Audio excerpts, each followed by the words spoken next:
Right, I'd like to call the next group, which is Jessi, Selloane, and Nomahlubi.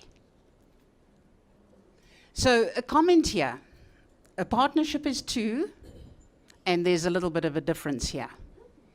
So, you know, we can't always guarantee how the journey is going to go. And unfortunately, one of the business partners, a very special man called Sax in Tombela, not unfortunately for him, but unfortunately for us, he was promoted to CEO of Hollard Insurance. So those are the kinds of people we're getting to be partners in this journey. Well, you can imagine, suddenly his plate was a lot fuller than he had anticipated at the beginning of the year. And Jessi very kindly kind of double-hatted. Can I call it that? Which is, I mean, if I look at that picture with all the activities, I can't even imagine what her life was like. So a very big thank you to her for assisting and partnering another person sort of halfway through. So I'll hand over to you, Jessi.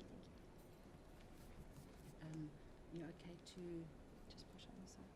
Is it working? I think this thing has gone. Just the down button, yeah.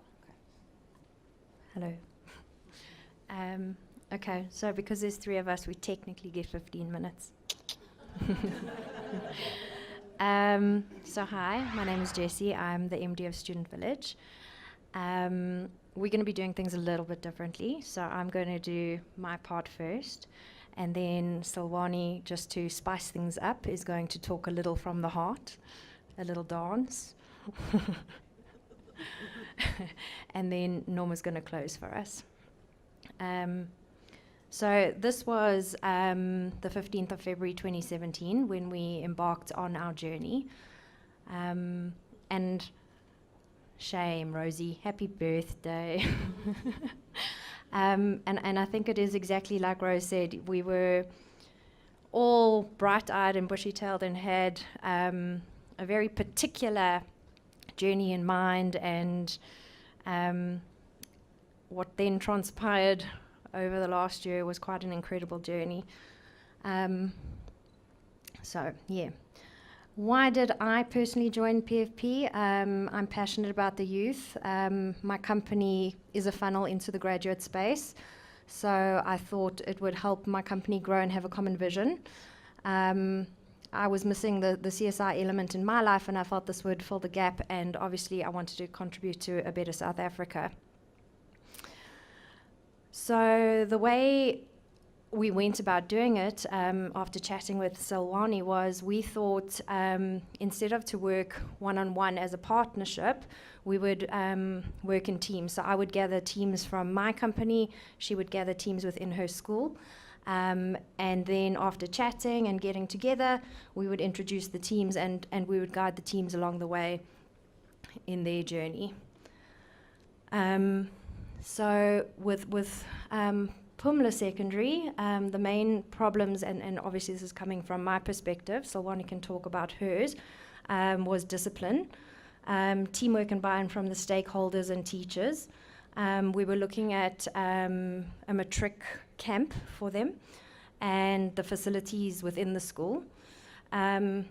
Later on, after meeting Norma and chatting to Norma, the areas we wanted to focus on was just looking at the finances of the school, having a grade R graduation, and then looking at upskilling and mentoring her teachers.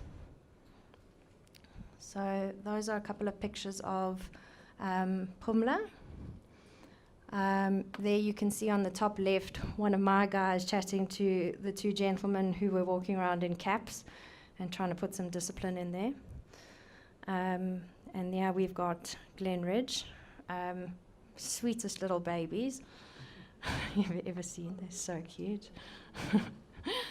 And so when we're looking at the challenges, I want to start with we really were warned. And I think our biggest challenge was thinking that we could achieve so much. So I was like, Rose said, choose 3 or 4 things that you want to achieve. And I was like, and she even said, that's a little too much. And I was like, that is just ridiculous. Like, surely we can have like an A+ school by the end of this. So number one, I think that was the biggest challenge, is the mindset that you go into and having to work with that. But like I said, there we were working with the teams. At the bottom you can see our plan, and that's actually a team of teachers and then some of my staff, and the various teams that we put together. At Glenridge, is that not the cutest thing you've ever seen? That was their graduation day, which was a really great success. Right, in terms of benefits, and again from my perspective, partnerships, there was communication and expectations were key, setting each other up for success. What did I learn about myself? Really through Rose was that I'm a good manager but not necessarily a good leader, and there's a very big difference in that, so I'm working on that. I learned that people communicate differently and you can't expect them to communicate the same way as you. And I think going into this, if you can find how to communicate initially, you'll have a very successful future.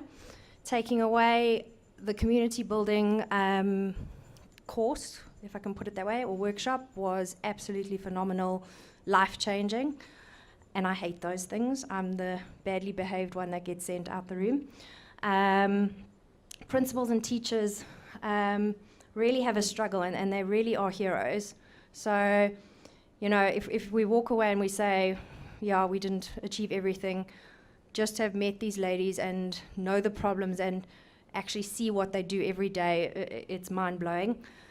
To actually have a real landscape of South African schools. So like we mentioned, we went on different journeys and saw different schools, and it's just an eye-opener in so many different areas. The journey and the actual expectations, an absolute wild ride, makes you question yourself, makes you question South Africa, a huge journey, and I really met great people. So everyone in the room, my team, on the different workshops, really great people. There is my people.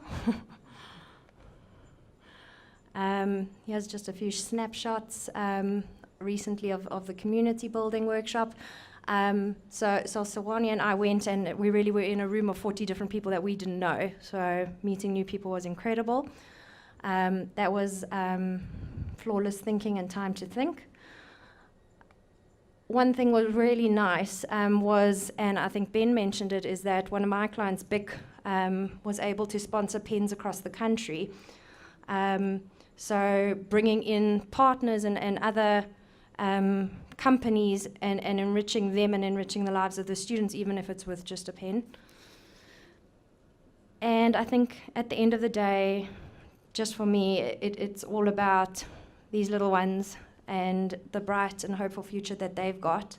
That little one, when I first met him, I asked him what his name was, and he said it was Smiley, which it wasn't. And then when he graduated, I asked his dad if I could keep him, and his dad was quite horrified and said no. So yeah, I think I've been slightly hard work, but I really appreciate you, Rose. And thank you for personally being an incredible mentor.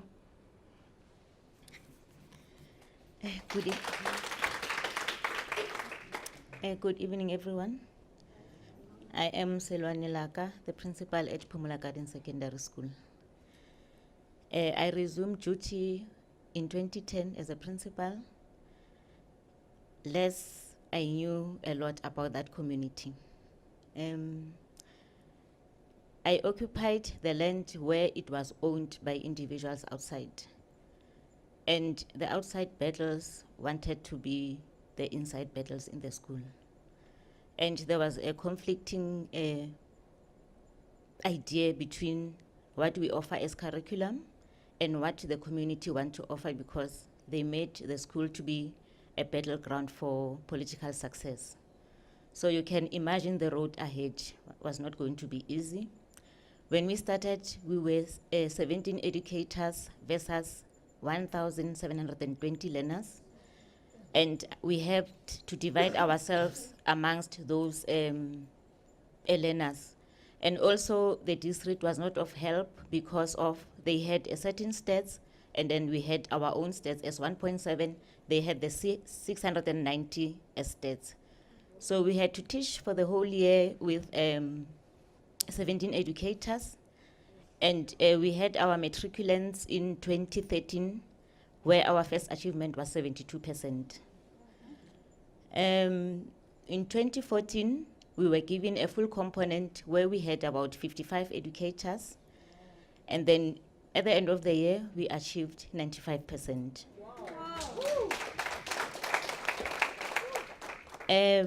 Realizing that the community doesn't value education so much, because in the community where I come from, none of, or most of the parents are illiterate. So that's when I was approached by Partners for Possibilities, because at that time, I was at a point where I said, I quit or I need help. And I think the angel was sent from above, and I immediately jumped into the opportunity. I just forgot about my problems, and when Jessi was introduced to me, I was very much delighted. I didn't even think about the responsibilities that comes with the program. I was just happy that at least there's somebody that I can talk to, there's somebody that I can always consult, somebody that can always give me some referrals. The first meeting when I was supposed to attend, we had all political affiliations. Even at school level, we have the COSAS, and it's very much powerful. The first meeting when I was supposed to attend, there was a COSAS meeting and there was disruption of classes. And normally the district would say, when the ship is sinking, the captain must be steering the ship towards the right direction. So it was very much difficult for me to come, though I managed to come. And the first lecture or meeting was about time to think.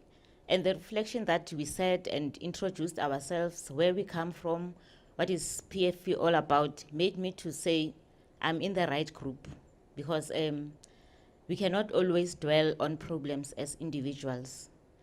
And the second presentation, that was, to me, the cream of everything, was flawless consultation, where because of the problems that I face or we face every day as principals, you normally become defensive or protective of yourself.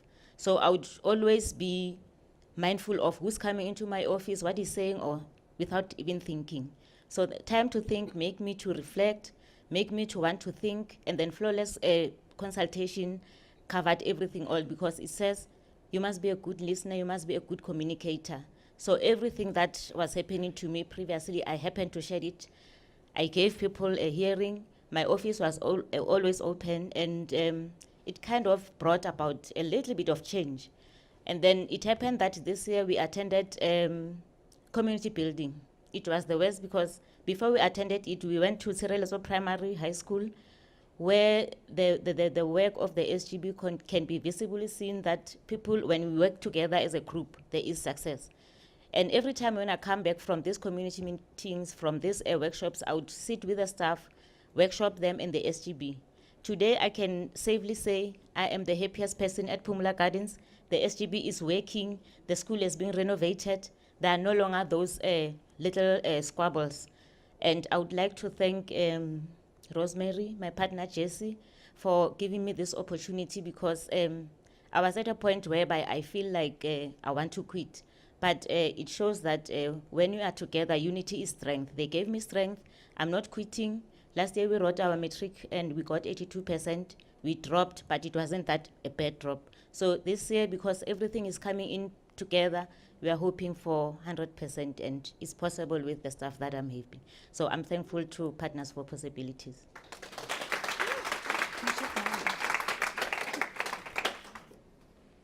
Good evening. How everyone? My name is Nomahlubi Xaba. I'm a principal at Glenridge. When I started the program, I was a principal at Sidiwatuto. So I was handling 2 schools at one, and it was very difficult for me to cope. And at that time, a friend of mine introduced me to Partners for Possibilities to work with them, and because she saw how the school that I was in was struggling with, because it was just a small school, it was about to be closed by the department. So she introduced me to Partners for Possibility, and then when I wrote the this presentation, I was already at Glenridge. So there was confusion whether I write about Glenridge or I write about Sidibatuto. But presently now I'm fully appointed at Glenridge from the 1st of January this year. So I can now focus to what I need to do. And then at the school, Glenridge is a very big school. We have about 1,105 learners, about 26 staff members who are very supportive, and I'm enjoying my stay there. It's very good. And then my partner, as it was said, my partner was Sax Ndombela. We started working together very well until he got promoted. Then that's where the problem started. He will miss most of our meetings, he will cancel. So it was like starting now to drag. It was no longer enjoyable for me. So, but yeah, our meetings, as we met, as our COPs, we met every now and then, every once in a month, or twice one in 2 months. So, but when we meet in those meetings, we get motivated, and then the community building meeting was very, workshop was very, okay, 2 minutes. Then, the problem, then Jess came on board, she adopted me, and then we started working together. She asked for the challenges that I have in school, and then I gave her my challenges. She sent somebody to come and assist me with budgeting and all. But all, like my staff, they are very young teachers who are new in the field. They still need to be trained. They still need to be developed with so many things like classroom management, like discipline and all. Then Jess promised to say she will make time and come and make workshops for them. And then when she came again, we were preparing for our grade R graduation. She came and assisted. The day was a success. Educators were so excited. The community was like a wow. So it was the first time they saw something like that. So it was such a wonderful thing. And I thank Jess for coming on board, adopting me, this childless mother. Then I also want to say thank you to Rosemary for making this journey a very enjoyable journey. She has been there. Every time when we have a problem, we'll send a message, even if she'll respond after 2 days, but she'll respond.